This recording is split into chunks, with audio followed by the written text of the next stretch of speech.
Di sini ingin saya kongsikan satu informasi penting khusus untuk para pengembara ataupun travelers yang ingin keluar negara dan akan membawa bersama mereka ubat-ubatan ataupun suplemen ataupun vitamin dan sebagainya bersama mereka.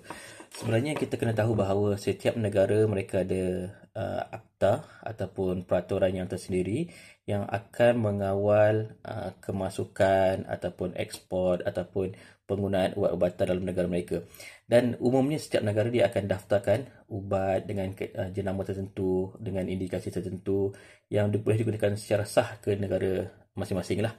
So macam contohnya kalau katakan kalau orang luar negara nak bawa masuk Malaysia, mereka perlu melepasi dulu di custom yang akan assist oleh pharmacy enforcement ubat-ubatan yang mereka akan bawa sekali.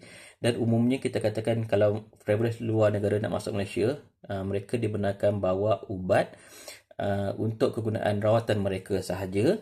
Okey, maknanya dia tak boleh bawa untuk orang lain dengan kuantiti 1 bulan sahaja. Okey. So kalau mereka bawa lebih daripada 1 bulan punya kuantiti, mereka terpaksa hadaplah dengan custom. Okey. Umumnya begitu. Kenapa saya kata perkara ini penting? Sebab baru ni ada seorang aunty ni, dia datang ke hospital dan dia datang ke kaunter farmasi, dia bagi tahu dia nak ubat bakalan 3 bulan. Kita tanya kenapa aunty nak bakalan 3 bulan? Dapat dia kata dia nak keluar negara, mungkin saya tak perlu sebutkan negara mana, dan ke sana untuk tujuan nak berjumpa anak dia yang sedang bekerja di sana untuk tempoh 3 bulan. So dia minta 3 bulan punya bekalan untuk stay di sana 3 bulan.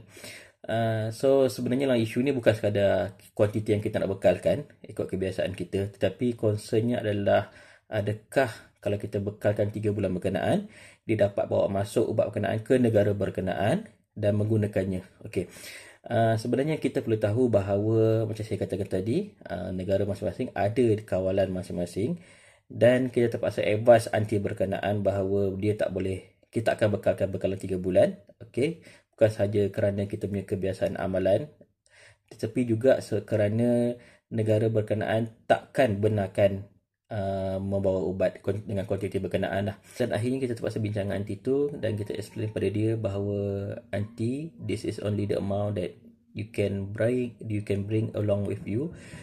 If you bring more than this amount, either you lucky or you get nothing while you reach there.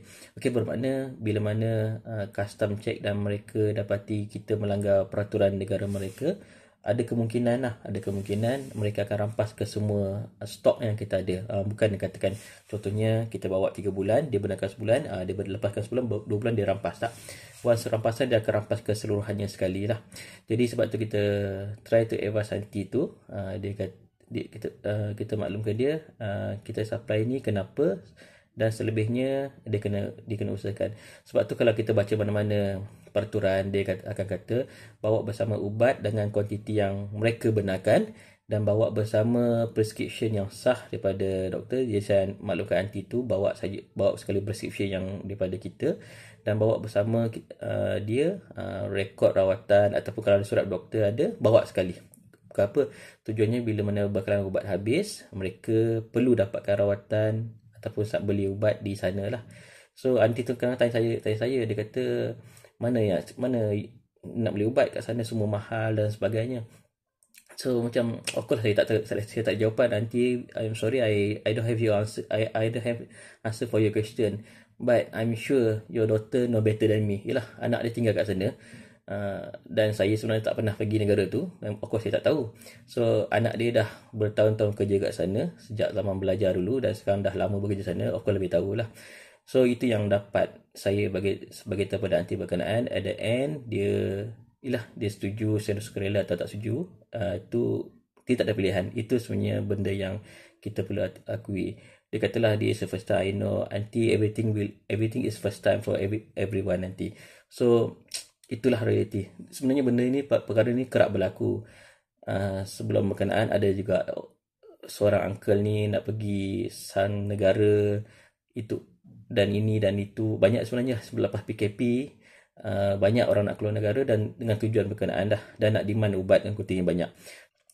Of course berkenaan dengan kos ataupun apa duit lah, duit nak pergi sana. Mereka kena pertimbangkan. Banyak yang saya jumpa dia kata macam mana saya dapatkan luar, datang hospital kerajaan duit ubat semua percuma, tapi kalau pergi luar negara belum tentu benda tu percuma.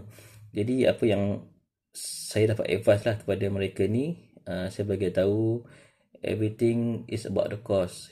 Okay, sebab mereka keluar negara, mereka ada duit. Selain pada duit yang mereka peruntukkan untuk penginapan, untuk shopping, untuk pengangkutan dan sebagainya, kenapa tak peruntukkan juga duit, bukan sebagian duit tu untuk proses rawatan, ubat-ubatan dan sebagainya. Okay, sebab saya rasa benda ni mind setting kita. Kita pergi luar negara, kita fikir ubat percuma, bagi lain mereka tanggung. Tak, bukan sebenarnya. Sebenarnya kita boleh supply dan selebihnya masing-masing kena alert. Saya tak nak katakan kita fikir sendiri, mana kita sama-sama kena alert dan kita kena aware benda tu. Okay, so saya rasa itu saja perkongsian ringkas daripada saya. So kalau katakan kita ada, contohlah kita sendiri ataupun ahli keluarga ataupun jiran tetangga kita nak keluar negara, boleh sampai dan panjang-panjangkan mesej ini. Okay, so kalau tak tahu boleh Google ataupun bertanya mana-mana farmasis dekat hospital ataupun klinik kesihatan atau mana-mana saja. Itu saja daripada saya. Assalamualaikum warahmatullahi wabarakatuh.